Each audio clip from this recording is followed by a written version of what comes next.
Quando veio a proposta de falar sobre os instrumentos da espiritualidade coletiva, Cuando vino la propuesta de hablar sobre los instrumentos de la espiritualidad colectiva, porque en el movimiento de los focolares, del cual hacemos parte, al menos la mayor parte de los que están al frente de las facendas, nosotros sentimos que existe una fuerza detrás de las facendas, que es justamente el de la espiritualidad colectiva del movimiento de los focolares.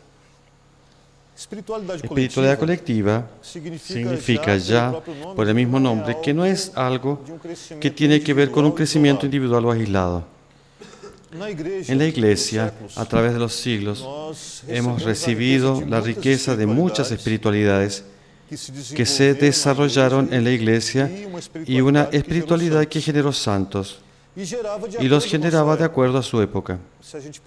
Si pensamos, por ejemplo, en San Francisco de Asís, con todo el tema de la pobreza, si pensamos, por ejemplo, en San Ignacio de Loyola con la obediencia, o si pensamos en todo el camino espiritual de San Juan de la Cruz o Santa Teresa de Ávila, entonces son santos que vivieron grandes carismas e hicieron grandes descubrimientos de Dios y dejaron para la Iglesia y para la sociedad elementos que ayudan hasta hoy.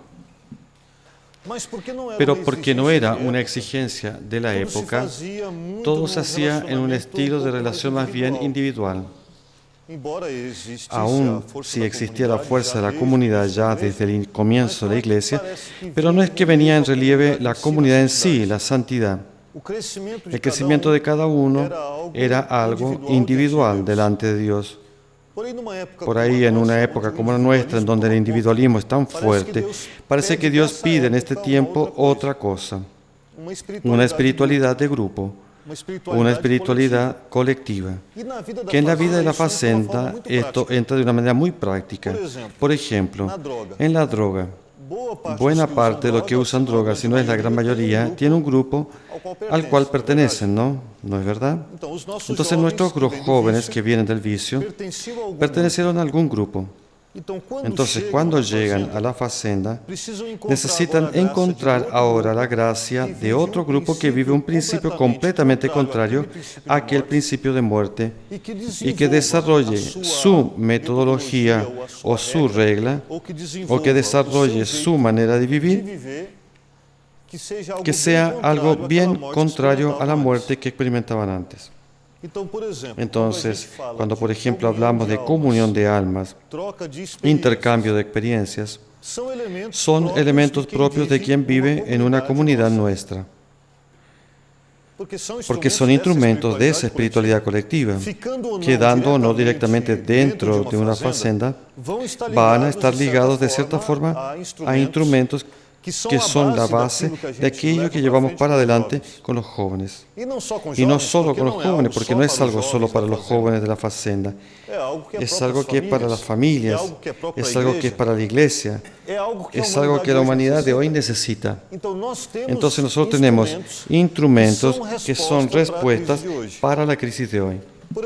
Por ejemplo, hablando de la comunión de alma. ¿Qué joven en casa de los que llegaron hasta nosotros tienen la oportunidad de con el papá y la mamá compartir la propia vida?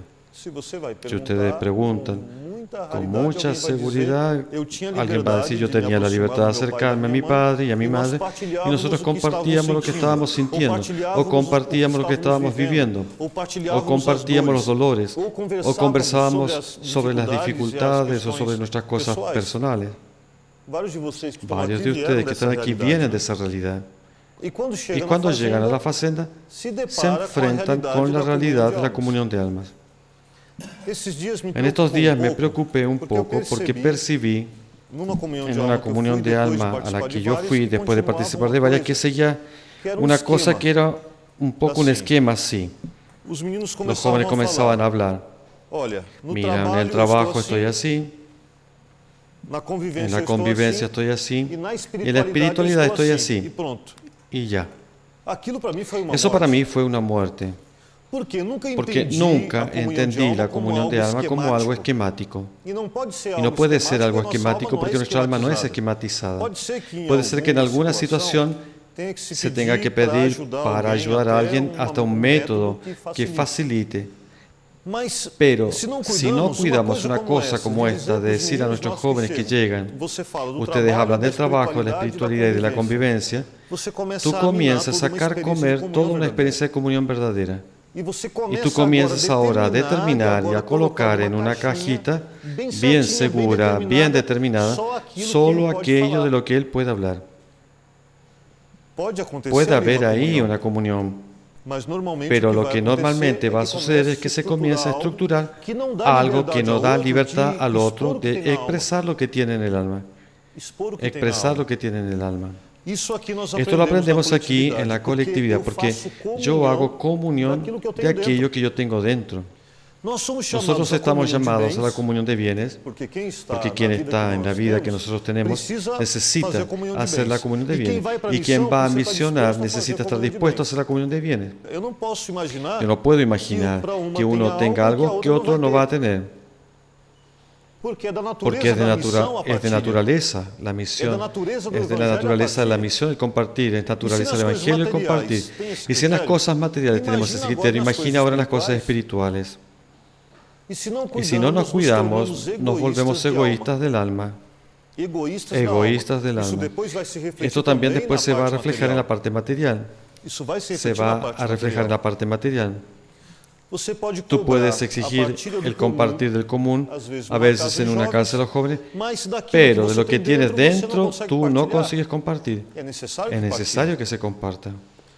Es claro, si algo es un pecado, si algo es algo grave, si es algo traumático, porque confunde tu vida también, tú tienes el deber, la libertad de buscar a un sacerdote, confesarte o pedir la ayuda de alguien en quien tú confías dentro de la obra, o un director espiritual, o alguien que va a ser, o también alguien que te va a dar esa luz o ayudarte a encontrar la luz y algunas respuestas. Pero no es que puedes ahora privarte del compartir. El compartir es algo nuestro, porque sentimos como propia la vida del Evangelio y el alma necesita ser compartida. Cuando Jesús dice, por ejemplo, mi alma está angustiada, o cuando Él dice lo que siente delante de los apóstoles, principalmente si tú tomas todo el Evangelio de Juan, vas a poder ver cuántas veces Él habla con ellos. El mismo Dios comparte con nosotros. El mismo Dios comparte con nosotros lo que Él tiene en el corazón. Comparte a partir de su dolor. Y todo el tiempo Él decía, va a suceder así con el Hijo del Hombre, Él será entregado. Compartía. Él compartía. Compartía el alma. La comunión de alma es antes que todo un compartir intenso de lo que tú eres, un compartir de ti mismo, y tú te das a conocer, Sí, cuando hablamos de Jesús en medio, recordamos que cada uno carga esa presencia de Jesús en sí. Cuando tú compartes desde ti, tú de nuevo generas a Jesús en medio, porque fue capaz de generar a Jesús para el otro a partir de su comunión, y el otro hace la misma cosa. Y existe una apertura de corazones. Y donde existe esta apertura de corazones, el mismo Dios se hace cargo de esto. Porque donde los corazones se ensanchan, aquí tiene un espacio para la presencia de Dios. Y aquí yo hago espacio para que Dios entre. Y es natural que en una comunión de almas que es auténtica, tú sientas aquel clima que solo Jesús en medio puede dar. Entonces, ¿qué es lo que debo hacer en una comunión? Yo doy.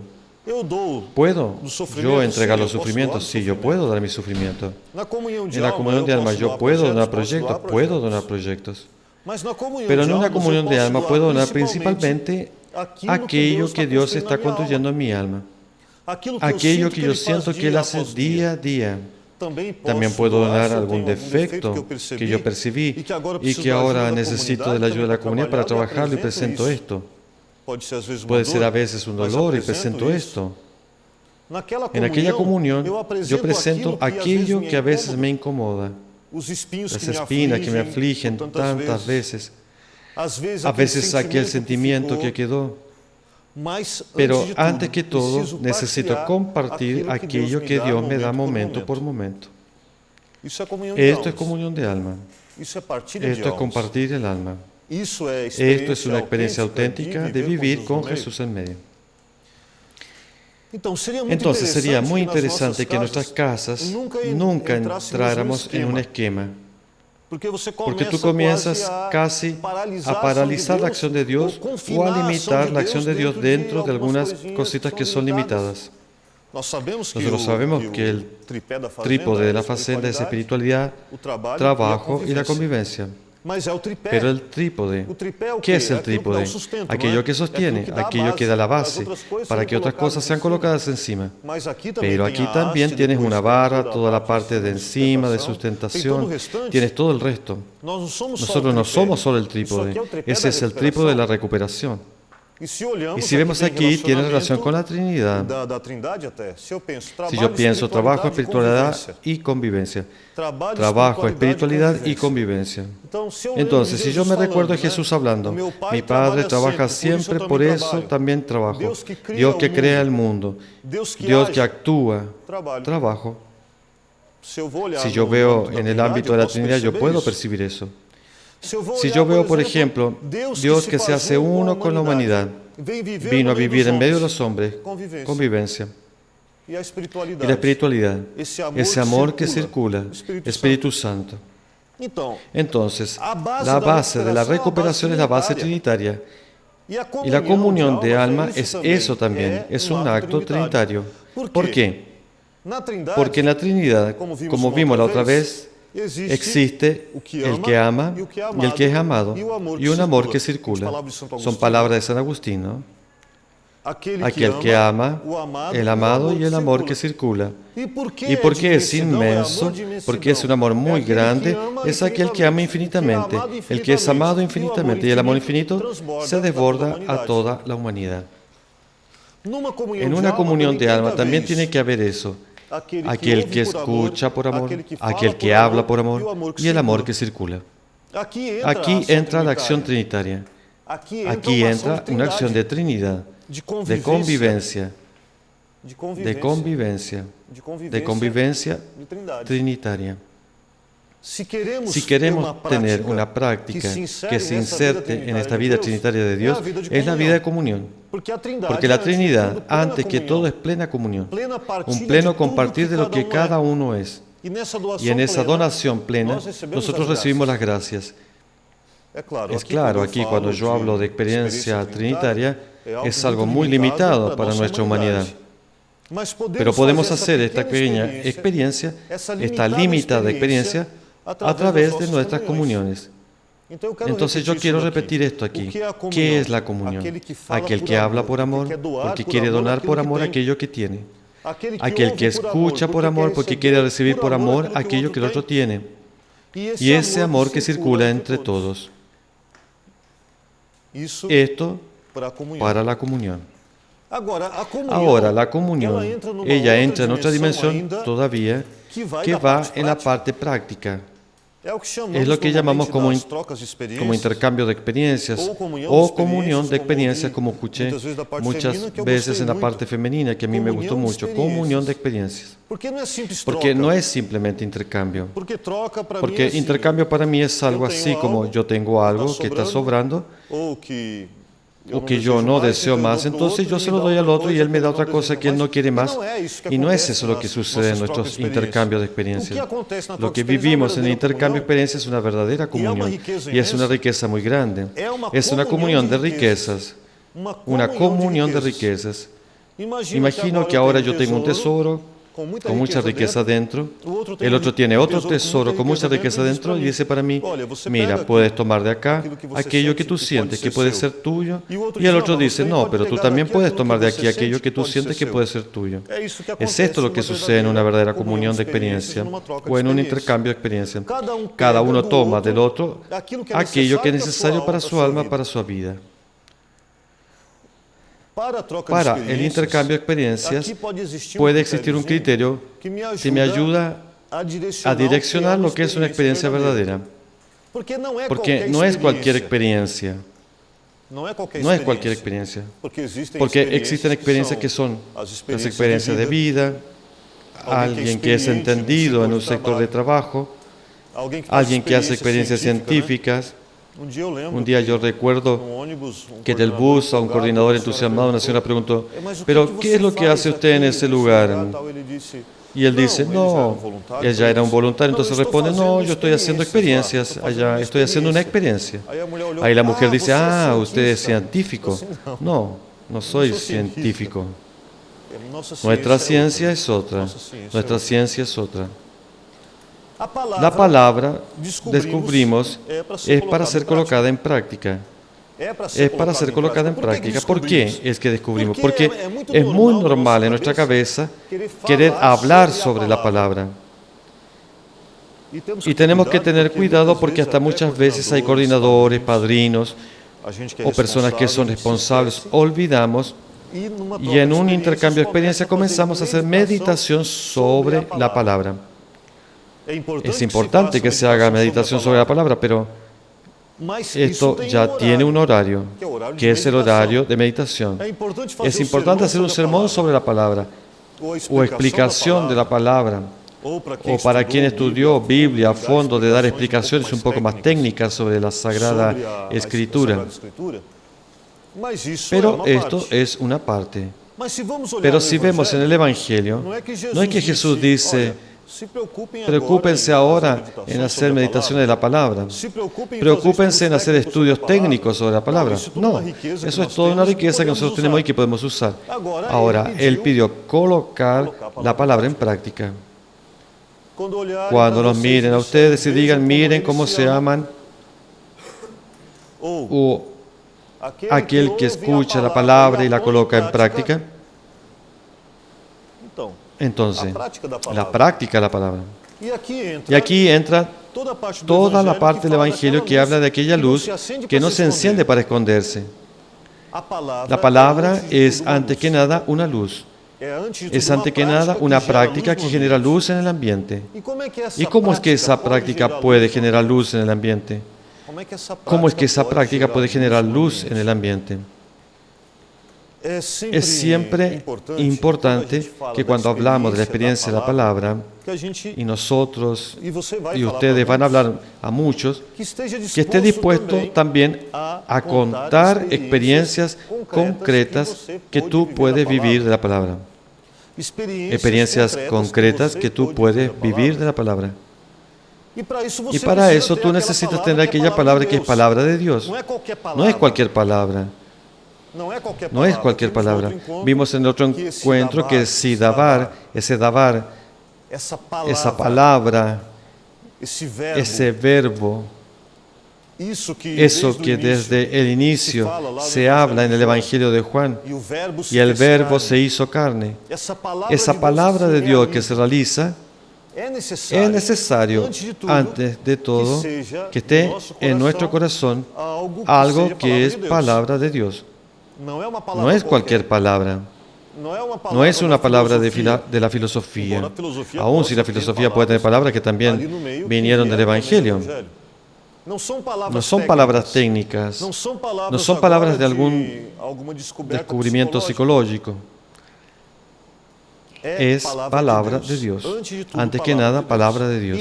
Y esa palabra de Dios colocada en práctica, ella genera luz. Genera luz allí en el ambiente donde está. Alguien que ahora es capaz de comenzar a perdonar.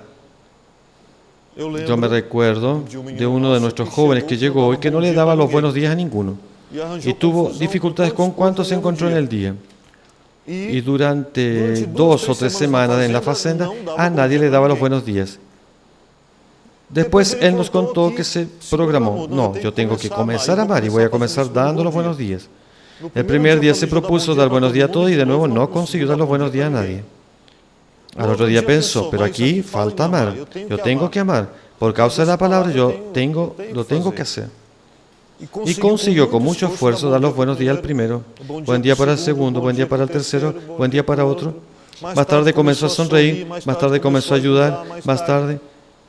La palabra tiene que traer luz dentro del alma de una persona. Ella tiene que provocar esa luz dentro del alma de una persona. Y ayudar a cada uno a dar pasos concretos para tener crecimientos concretos. eu falei, eu acho que foi aqui no outro encontro, que eu falei daquela experiência que conheci os movimentos focolares. Yo hablé, creo que fue aquí o en otro encuentro, donde yo hablé de aquella experiencia en que conocí el movimiento de los focolares y en un momento determinado la palabra decía que debía amar al enemigo. Y yo escuchaba esa canción, una corriente más fuerte que el odio y que la muerte, y yo necesitaba hacer la experiencia con mi compañero, quien tenía a su padre en el hospital. Y necesitaba entrar a su cuarto para hacer eso antes de que él durmiera. ¿Y cómo agradeció a esa persona con quien solo tenía discusiones o peleaba?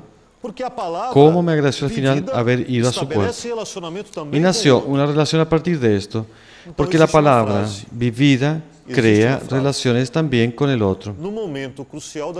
Entonces existe una frase,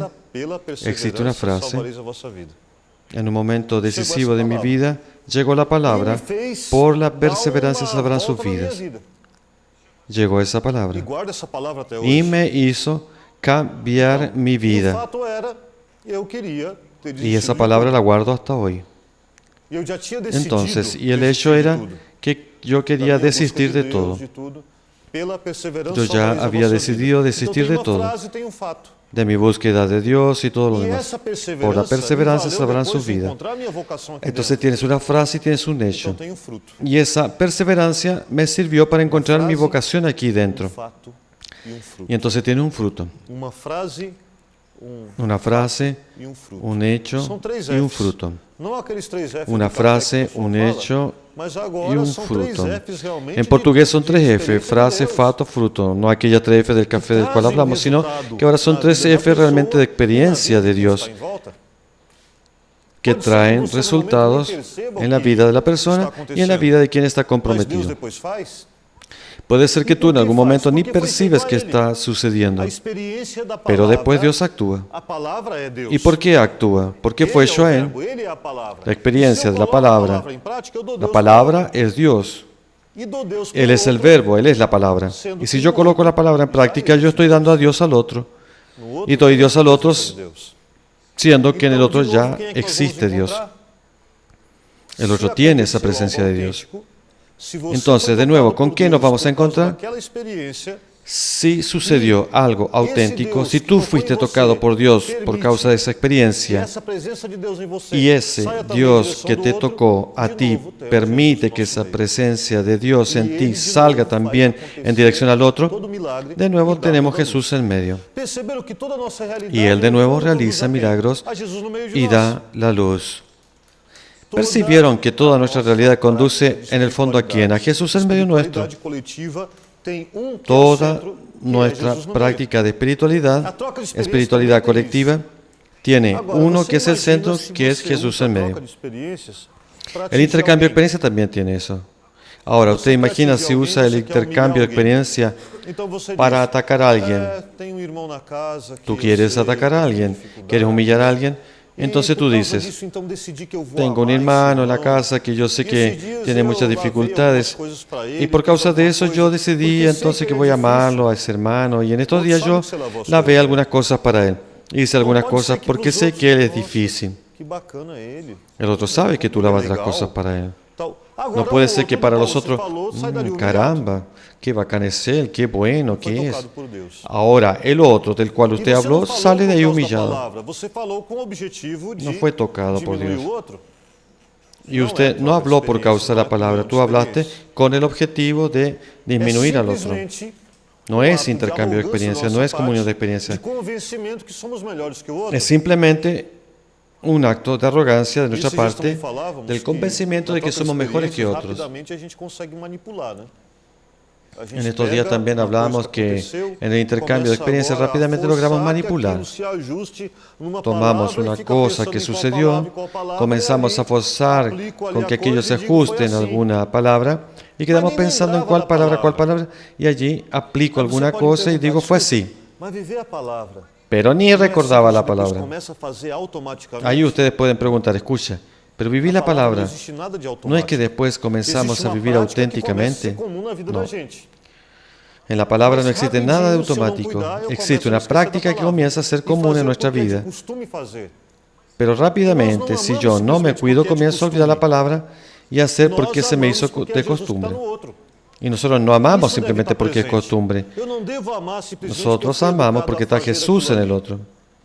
Y esto debe estar presente. Yo no debo amar simplemente porque fui educado para hacer esto allí. Se vuelve un acto mecánico. Y amar no es algo mecánico. Amar es un esfuerzo que viene de dentro. Es un esfuerzo por dar a Dios al otro. Es un esfuerzo de colocarse delante del otro. Amar es un esfuerzo realmente de dar Dios al otro y de encontrarse con ese Dios que tiene el otro. Y aquí viene la experiencia. La experiencia. Y Dios se vuelve la experiencia de las experiencias y se vuelve un hecho, una realidad en medio nuestro. Entonces, en estos días hablaba con los nuestros allá de dos experiencias que realmente me llamaban la atención. Allá en Coroatá yo había sido transferido para Ceará, pero faltaban algunos días para irme. Y una persona iba para la terminal y yo, para amar a la persona, dije, no, yo quiero ir a acompañar hasta el final. Porque si fuese mi familia, yo quiero acompañar hasta el final. Entonces voy a ir hasta allá. El camino estaba muy mal y demoraba mucho y era de noche y yo estaba muy cansado. Pero fui para amar. Y cuando llegué a la terminal, un joven me paró y me mira, me dice esa célebre frase: hey, tío, ¿me das $1? Entonces yo lo miré y le digo: yo no te voy a dar dinero, ¿para qué quieres dinero? No, tío, es que estoy con hambre. Estás con hambre. Y allí existen unos lugares en donde se puede ir a comer, donde hay comida muy barata. Entonces yo le digo: yo te pago la comida, ¿puede ser? Ah, pero también está mi hermano, un hermano más pequeño. A tu hermano también. Entonces yo pensé, yo pago la comida y me voy. Pero dentro de mi corazón quedó así: pero espera, si yo digo que es Jesús, yo no me debería sentar con ellos. Porque yo no sabía cómo el otro es que iba a servir, en fin. Entonces puedo quedarme con ellos. Y era tan poco para comprar esa comida. Y los dos sentados me hacían preguntas y yo conversaba con ellos. Y tío, ¿usted es de dónde y qué hace? Se dio una cierta conversación. Aquella noche, cuando volví para la casa, el cansancio había desaparecido. Ese pequeño acto de amor que costaba muy poco me dio tal alivio a punto de eliminar aquel cansancio que yo tenía esa noche. Y volví a la casa más liviano y me daba una alegría. En ese momento hasta de superar la cuestión de la transferencia. Otra experiencia fue cuando ya estaba en Ceará y fuimos para la gincana en Pernambuco. Y en la fila del comedor, un joven de 15 años me paró y me dice así: ¿usted se recuerda de mí? No. Mi nombre es Michel. Usted pagó comida para mí allá en la terminal, allá en Peritoró una vez. ¿Usted se recuerda? Sí, me recuerdo. Pues bien, yo quedé recordando las cosas que usted hablaba de la fazenda y decidí ir para allá. Hace un año que yo estoy allá. Eso me dio una alegría, porque cuando yo hice aquella experiencia, para mí era una simple experiencia de un acto de amor, de dar comida a alguien. Yo no imaginaba en aquel momento que podría tocar la vida de él, porque después yo no supe más. Pero era posible ahora que él estuviera haciendo una experiencia auténtica de Dios por causa de un plato de comida. Cuando hacemos una experiencia de la palabra, nosotros nunca imaginamos el resultado que ésta puede tener después. ¿Hasta dónde ella puede llegar después? ¿A dónde ella puede llegar más tarde? Pero siempre es así, porque nosotros damos el primer paso y Dios realiza lo demás. Nosotros damos el primer paso, Dios realiza todo lo demás. Es así como Dios hace, es así como Dios experimenta muchas veces. Muchas veces las gracias no vienen porque nosotros somos muy limitados y tenemos mucho miedo en dar ese paso. En cuanto a compartir la experiencia, esto aquí es fundamental, como es la cuestión de la comunión de lo que hablaba antes. No compartir es matar la experiencia delante de ustedes. No, eso es para mí. Hay quien argumenta así, pero la Biblia nos dice que no sepa tu mano derecha lo que hace tu mano izquierda. Sí, pero también deja muy claro, no hagas las cosas con la intención de ser observado por las personas, de aparecer delante de las personas, de conseguir regalos. Hasta habla de los que usan largas franjas y que buscan los lugares destacados y que después saquean las casas de las viudas, haciendo largas oraciones y comiendo lo que tiene allí dentro. Esta práctica no es la nuestra. Porque cuando compartimos la experiencia, ¿qué estamos haciendo? Colocando la lámpara sobre la mesa, dejando que una ciudad fortificada sea expuesta, porque no debemos escondernos. Y después, experiencia auténtica de la palabra, no tenemos cómo esconder. No da para esconder. No da para esconder. Dentro nuestro comienza aquella voluntad y necesidad de querer compartir. Necesito compartir. Y cuando uno no comparte, parece que algo no se realizó. Si yo amarro la experiencia que es vida dentro de mí, imagina que ahora tú tomas a una persona viva y amarras y la dejas en una habitación y no la alimentas a esa persona y lo dejas en la oscuridad. ¿Qué es lo que va a suceder con el tiempo? Ella va a morir. La experiencia de la palabra, si es experiencia de Dios, ¿cómo es que la voy a amarrar dentro de mí? Una experiencia que yo amarro, una experiencia que yo guardo, una experiencia que yo escondo, muere. Y algo muerto se pudre. Y algo que se pudre y que se pudre dentro de mí me hace mal. Yo no puedo quitar algo que se pudre, algo que se echa a perder dentro de mí. La experiencia de la palabra tiene que ser comunicada. Experiencia que no es comunicada te hace mal. Y es interesante que con el tiempo, si no nos cuidamos por hablar tanto de la experiencia de la palabra, nos olvidamos de vivir la palabra. Y ayer eso me molestaba mucho. Y en la mañana tenía la palabra, espera y soporta las demoras de Dios. Soportar las demoras de Dios, esa era la palabra de ayer. Y ayer yo necesitaba conversar seriamente con un joven porque tenía algunas actitudes. Él estaba poco tiempo, pero tenía algunas actitudes difíciles. Y la primera intención, porque vino uno y reclamó, vino otro y reclamó, vino y reclamó, vino y reclamó. La primera intención fue, no, voy a mostrar a todo el mundo que tome una decisión. Pero en ese momento vino la palabra, soporta las demoras de Dios. Pero espera un poco. No es que con este ahora con quien debo vivir esta experiencia. No es con este ahora con quien tengo que vivir el soportar. Y en el momento en que se sentó delante de mí, no. Yo quiero entender lo que está sucediendo contigo más una vez. No es que estoy yo, no, pero yo quiero. Y ejercite la paciencia en aquella situación donde lo más lógico era decir, hago una elección, o se queda o se va. Era claro. Era claro que si lo hacía por lógica estaba bien. Lo coloqué entre la espada y la pared ahora y lo ayudé a tomar una decisión en aquel momento y ya. Y es posible hacer eso. Solo que si no fue movido por una experiencia que tú quieres hacer, no tiene ningún resultado.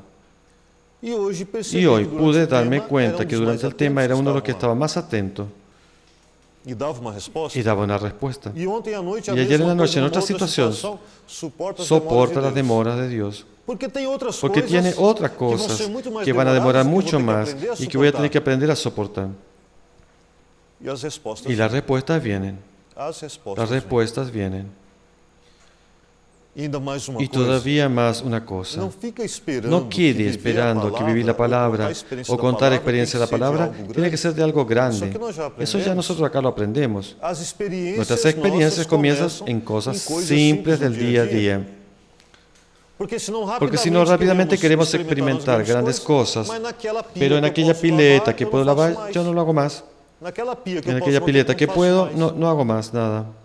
En aquel acto de amor que puedo hacer por un hermano en casa, no hago más. Y no es así que sucede en el matrimonio, cuando se comienza a desmoronar todo. El esposo no se recuerda más de traer aquel chocolate del cual la esposa gusta, tal vez porque le encuentra que ella está demasiado gorda y puede perturbar más el matrimonio. Pero él puede, por un acto de amor, hacer aquello. ¿Cuántas veces también la esposa no recuerda más de lo que puede hacer por el marido como acto de amor? Y comienza a enfriarse todo, a enfriarse. Una comunidad que no tiene las experiencias de la palabra con autenticidad, en donde uno se lanza a hacer ese amor para el otro, comienza a enfriarse. ¿Y saben por qué se enfría? Porque ¿quién entusiasma? ¿Quién entusiasma a la comunidad de nuevo? Es Jesús en medio. Y si no tiene esta práctica de estas experiencias hechas y colocadas en práctica, perdemos la gracia de Jesús en medio. Con estos dos elementos aquí de la espiritualidad colectiva, comunión de alma, intercambio de experiencias, entendemos una vez más la gracia que es experimentar a Dios en medio nuestro. Al final de cada comunión de alma y de cada intercambio de experiencias, ¿qué es lo que tiene que pasar? El toque de Dios en el alma de quien está ahí, la idea de que algo sucedió ahí y que es sobrenatural. Y debe nacer una presencia de paraíso en medio de las personas. Después yo entendí el porqué en ese año del 94, cuando entré en esa sala del focolar y encontré aquel grupo juntos, una sala sin nada particular, y sin embargo fui tocado, sin haber escuchado una palabra, porque allí estaba la presencia de Jesús en medio. Y esa presencia me tocó con todo mi encerramiento. Y esa presencia me llegó con todo mi encerramiento. ¿Cómo ayudar a alguien que está comenzando la vida de la palabra? Esa palabra, por más usada que sea, y a veces usamos esas palabras que desgastan mucho, y que a veces dejan de tener el sentido verdadero, yo les pediría a cada uno que está acá que nunca hagan en los lugares donde van a usar de mala forma algo como, por ejemplo, alguien viene con un problema y tú enseguida dices, tiene que amar. Mira, yo estoy con una cosa dentro, estoy sufriendo y no sé qué. Tienes que amar. Es obvio que tiene que amar. Ahora se necesita ayudar al otro a entender cómo es que él puede amar. Tú te puedes sentar con él y contar experiencias. ¿Con cuántos jóvenes con dificultades yo me puse de acuerdo? Vamos a hacer lo siguiente. A partir de hoy vamos a dejar 10 minutos al final de cada día. 5 para ti, 5 para mí. En 5 minutos tú cuentas la experiencia que hice durante el día y en 5 minutos yo voy a contar la experiencia que hice durante el día. ¿Está bien así? ¿Y con cuántos yo tuve que hacer eso? No sirve de nada decir tiene que amar, tiene que amar, tiene que amar, es muy vago. Porque la palabra ya es usada demasiado. Ya es usada demasiado. Y todavía de forma incorrecta. Yo tengo que dar al otro la posibilidad de vivir la palabra. Don Bosco decía que no era solamente necesario, no era suficiente que los jóvenes fueran amados. Ellos necesitan saber que son amados. La misma cosa aquí. No es suficiente decir tiene que amar. Ellos necesitan saber cómo amar. Y si tengo una experiencia, voy a contarla. Lo que siempre me llamó la atención cuando tuve momentos difíciles y cuando iba a conversar con Frei Hans, era algo único. Lo que me ayudaba a recomenzar es que siempre había en él una experiencia auténtica que él podía compartir conmigo.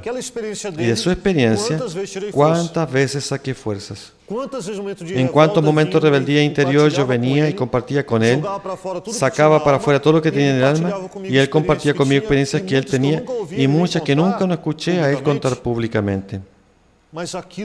Pero eso me daba una fuerza para recomenzar, que era algo increíble.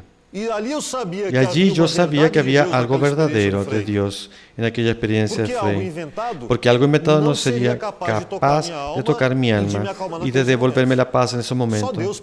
Solo Dios puede hacer eso. Y si era experiencia concreta de Dios, vivida en la palabra, y si Él podía ahora darme eso de regalo, es un regalo. Aquel regalo me enriquecía. Aquel regalo me enriquecía. ¿Está bien? Yo no pretendo ahora ir muy lejos con este tema. Creo que podemos ir terminando aquí. Porque aquí yo siento que tenemos lo esencial. El resto es todo lo que yo puedo aplicar en las distintas realidades. Lo que yo puedo aplicar en las distintas realidades. ¿Cómo sería bueno que en cada una de nuestras facendas, cada día en nuestra casa, en donde vivimos, o en la casa de los jóvenes, que antes de la cena, por ejemplo, que uno o dos pudiesen contar experiencias? De algunas facendas yo sé que tienen intercambio de experiencias, comunión de experiencias diariamente. y que la comunión de alma no fuese así algo cerrado, que tenga un horario para comenzar y terminar, sino que sea algo abierto en donde se pueda compartir el alma realmente.